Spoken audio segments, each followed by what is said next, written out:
कुछ लोग इसे होली में बनाते हैं, कुछ लोग दिवाली में, और मैं तो दोनों में बना लेता हूँ। हाँ, तो देखो इसे बनाने के लिए करना क्या है।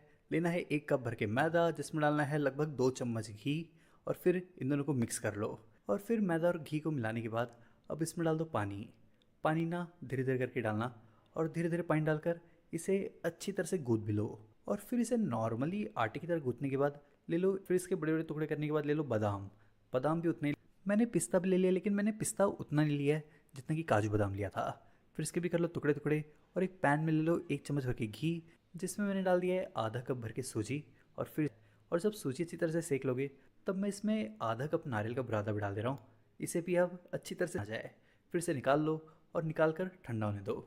और इसके बाद क्या करना है, दूसरे पैन में ले लो 1 चम्मच भर के घी, और वही वाले ड्राई फ्रूट्स भी डाल दो, जिसे बड़े बड़े टुकड़ों में काट लो। ड्राई फ्रूट्स को भी घी में हल्का फुल्का सेकने के बाद अब इसे भी इसमें डाल दो।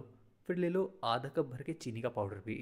फिर सभी चीज़ों को आपस में साथ में अच्छे से मिला लो, और आधा चम्मच से कम इलायची का पाउडर भी डाल दे रहा हूँ। फिर सभी चीज़ों को अच्छे से सेकने के बाद जो मैदा को गूँथ लिया था, अब उसे ले लो। पहले तो कर लो इसका आधा, और अब बना लो इसकी लोई। अब इसे ना हाथों से फैलाकर इसे बेल लो, वही पूरे के साइज़ में ही बेलना। फिर बिना सूखे मैदे के इसे एकदम पतला पतला बेलने के बाद अब इसे रख दो साइड में। और फिर ऐसे सभी को बेलने के बाद अब भर लो इसमें फिलिंग जो तैयार कर लिया था, और हर तरफ से एडजस्ट पे लगा लो पानी। और पानी लगाने के बाद इस तरह से फोल्ड करके सारी साइड से दबा लो। दबाने के बाद अब इसे इस तरह से शेप भी दे दो। चाहो तो आप फोक से भी कर सकते हो, या फिर हाथों से भी।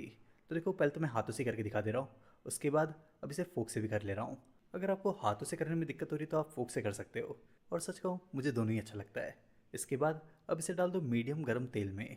तेल में डालने के बाद इसे तब ना इसे निकाल लो। पर रुको रुको रुको, अभी रेसिपी ख़त्म नहीं हुई है। लेना है एक बर्तन में बहुत सारा पानी। पानी में डालना है चीनी। चीनी जब अच्छी तरह से मेल्ट हो जाए, इसमें उबाल आ जाए, तब डाल दो इसमें बहुत थोड़ा सा केसर। वैसे केसर ऑप्शनल है, और थोड़ा सा नींबू भी निचोड़ के डाल देना। फिर इसे अच्छी तरह से मिक्स कर लो। गैस का फ्लेम बंद करके इसे थोड़ा ठंडा करके डाल दो इसमें गुजिया। और फिर गुजिया को अलट पलट कर चाशनी में अच्छी तरह से लपेट लो। फिर इन्हें लपेटने के बाद अब इसे निकाल लो।